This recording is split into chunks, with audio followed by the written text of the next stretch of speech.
आरोग्य ही नागरिकांची प्राथमिकता आहे. गावखेड्यातील गरीब नागरिक आपल्या जवळच्या प्राथमिक आरोग्य केंद्र उपकेंद्रात उपचारासाठी येत असतात. त्यांच्या आरोग्याची योग्य प्रकारे तपासणी करून त्यांना सर्वोत्कृष्ट सेवा उपलब्ध करून देणं आपलं प्रथम कर्तव्य आहे, असं प्रतिपादन राज्याचे आदिवासी विकास मंत्री तथा चंद्रपूर जिल्ह्याचे पालकमंत्री डॉक्टर अशोक उईके यांनी केलं. स्वातंत्र्य दिनाचं औचित्य साधून पाटाळा तालुका भद्रावती आणि डोंगरगाव तालुका वरोरा इथल्या प्राथमिक आरोग्य उपकेंद्राचं लोकार्पण करताना ते बोलत होते.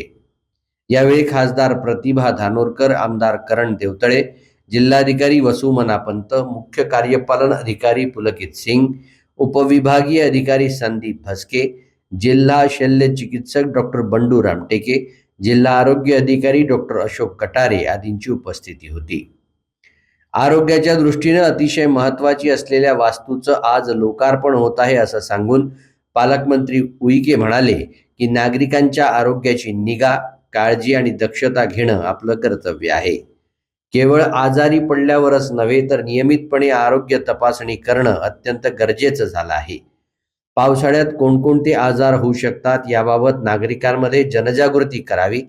आरोग्याची चळवळ निर्माण करण्यासाठी लोकसहभाग वाढवावा.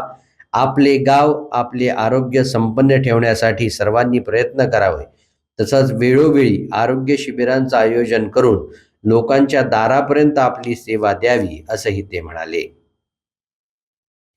प्रधानमंत्री आयुष्यमान भारत योजना आणि महात्मा फुले जन आरोग्य योजनेअंतर्गत शासनानं नामांकित रुग्णालयात मोफत, अतिशय अल्प दरात उपचार आणि शस्त्रक्रियेची सुविधा उपलब्ध करून दिली आहे.